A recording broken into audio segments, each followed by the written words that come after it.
everyone! Welcome back to MomNMeBeauty. Thank you so much for joining me today.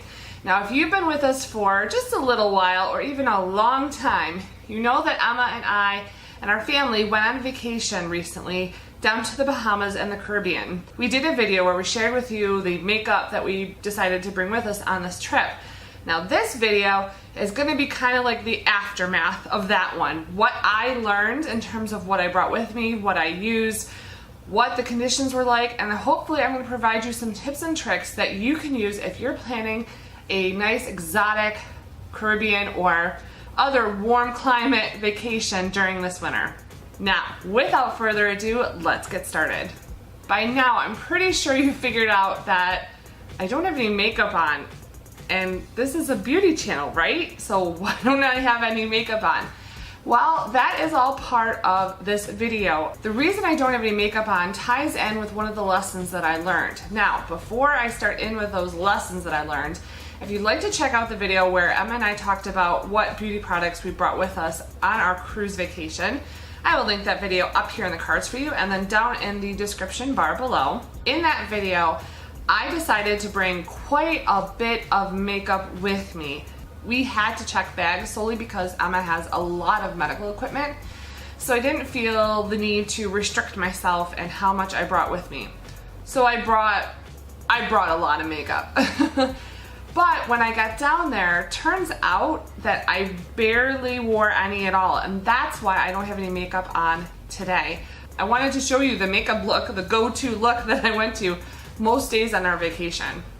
So we did go down to Florida for 2 days. We stayed on one of the Disney resorts for 2 days, and then we took a cruise vacation to the Caribbean.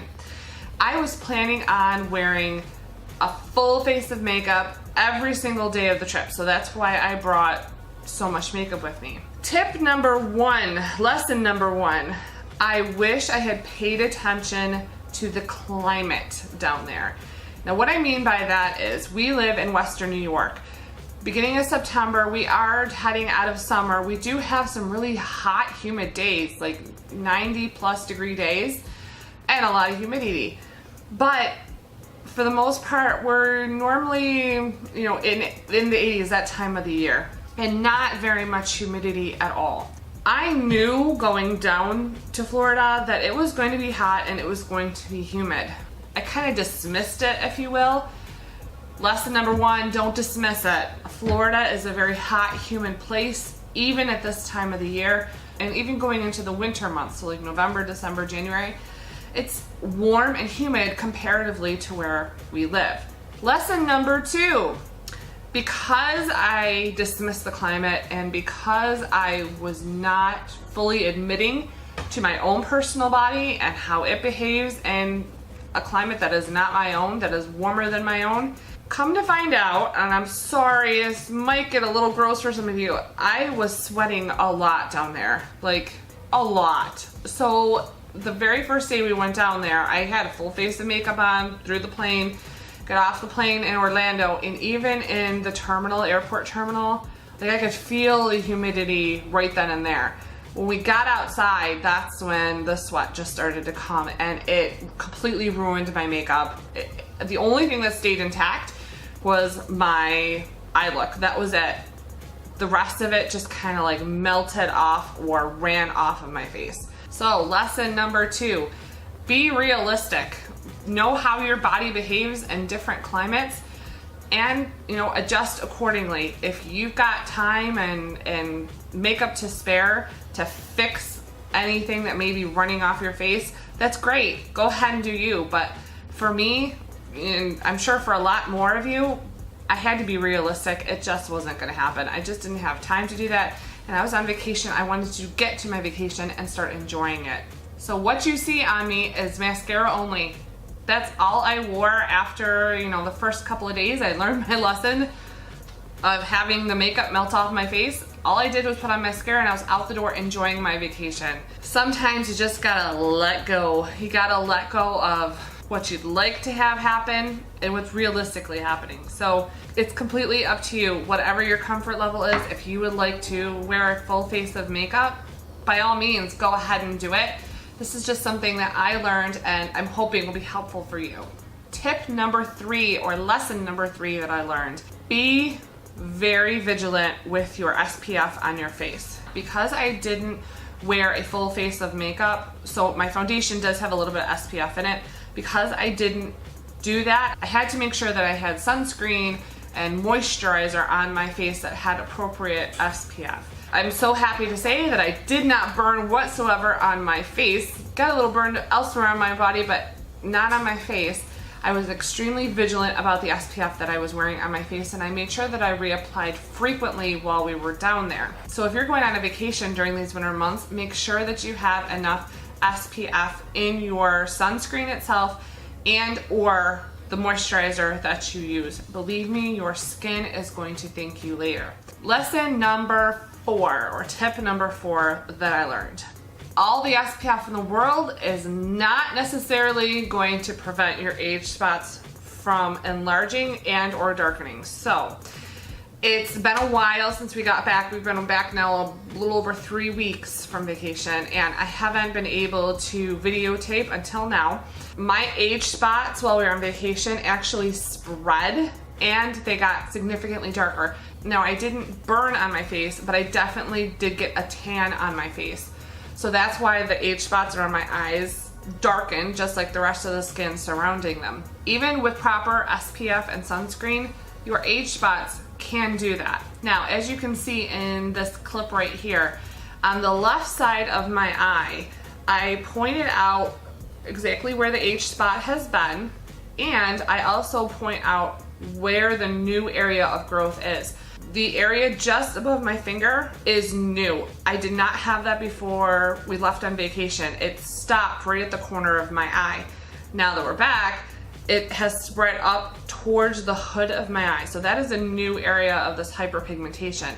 On the right side, it kind of grew in circumference. It didn't spread upwards towards my brow bone or, you know, back towards my cheek.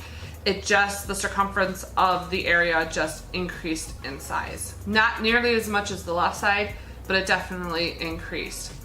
So my tip and my life lesson for you is make sure that you buy an eye cream that is specifically targeted towards dark circles and hyperpigmentation. I used to have an eye cream that almost completely made both age spots disappear.